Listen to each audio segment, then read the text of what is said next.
I'm your Joe Sugg, you guys. Hello. This is so exciting. Thanks for having me. I watch a lot of your videos, and like I was telling you before, it always seems like your buddies are just around all the time. Yeah. And it always seems like somehow one of you gets completely naked for some reason or another.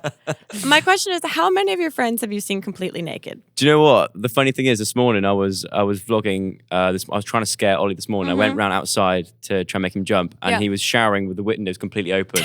So straight away, it's kind of like a daily basis. But one tip is never to edit your vlogs on a plane. You forget that you can see, or a train. Yeah, you can see the reflection on the windows. Editing a video where I burst in on Casper in the shower, I think. And I was editing it on a plane. I didn't realize there was, I don't know if it was a viewer or not, but there was a young girl watching from between the seats. I was like, oh, whoops, maybe close my laptop.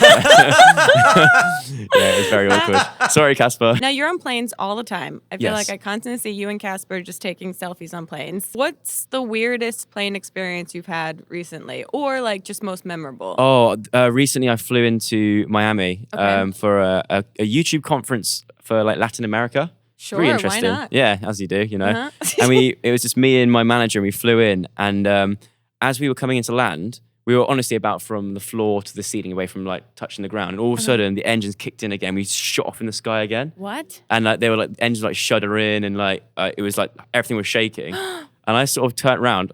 Annoyingly, I didn't get my vlogging camera out and vlog any of it. like nowadays, I'm like, why didn't I do that? It'd be such a great thumbnail and title. God, all the clicks. Out the window, I thought, this is it. So there's my manager, like, am I actually going to die next to my manager? Is this how I'm going to go? Great. Like, I appreciate all that you do for me. I just really didn't want to die next to you. And I looked to my left, and I thought, all right, maybe it's just like something that happens quite a lot. I looked to my left, and there's an old couple like, holding hands.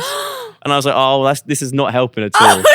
And I looked down the aisle and I looked at the air hostess, and she seemed pretty calm. But then I realized like it's their job to look calm. Right. No, that's what I do too. Is I look to see if like the attendants on the plane, when they're panicked, that's when I panic. Yeah. But they're taught. Apparently, they're taught if you are gonna crash in the sea, you have to it's still part of your job. Don't lead them on. It's like you're not getting paid unless you still get them those Diet Cokes. But then they said it's an operational fault, not a technical fault. So then I could relax, because apparently it's like there was another plane that pulled out in front of us on the runway last minute. Oh, wow. But I've got a friend who's an air hostess, and she said that, oh yeah, it happens all the time. Oh, interesting. But yeah, so I honestly thought that was it in Miami of all places, and I haven't even seen Miami. Ironically, I was saying to my manager, I was saying, she was saying like how she hates landing. I was like, landing's like the best bit. Like nothing could go wrong when you land. It's like, I hate taking off. That's the worst bit. Because I always think it's gonna take off, and then all of a sudden you hear.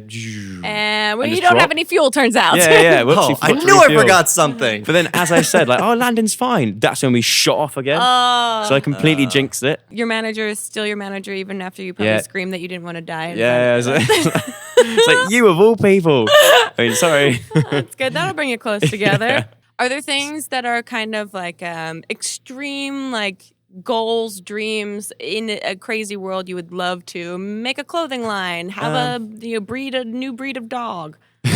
That'd be cool. I know, right? I mean, I just created a goal for myself. Let me write this down. Recently, last year, I got to be a voice in the new SpongeBob film. Yeah. But annoyingly, only the British version. Sorry, US. But I love putting on voices and making stupid voices. You do a lot of voiceover in a lot of your videos, especially your vlogs and stuff. And I think it's really impressive. Yeah, I love like imitating people's voices. So goals for me would be to either be a voice in a Pixar film, or like a Disney film, or like a whatever that may be, or even like whatever the next kind of Family Guy is. Like something sort of animated sitcom kind of thing. I'd love to do a voice in that. Is there someone that you impersonate the best that's in your like top? Everyone loves my Alfie. Can I hear your Alfie?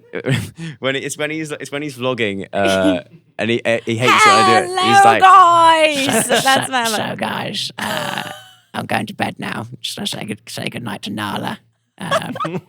Zoe's already gone to sleep. So she fell asleep at 7, so I just want to say that I love you guys so much. Thumbs up if you enjoyed this vlog. And I'll see you soon. Night, guys. I love you guys so much. Sorry, Elfie. That's so great. Imitation is the highest form of flattery. Oh, yeah. I fully believe it. That's amazing. Yeah, he always sounds like he's been talking for 6 years and that his voice is barely hanging on. Now you just put that out into the universe. The thoughts are things. So now maybe the Pixar people, they're huge fans of this podcast. Yeah. So good. they'll be getting in touch with you ASAP. And every now and then when Casper's away, I sneak into his bathroom and I light some candles around the bath. Oh, and come this is on. Yeah, I know, it's really bad.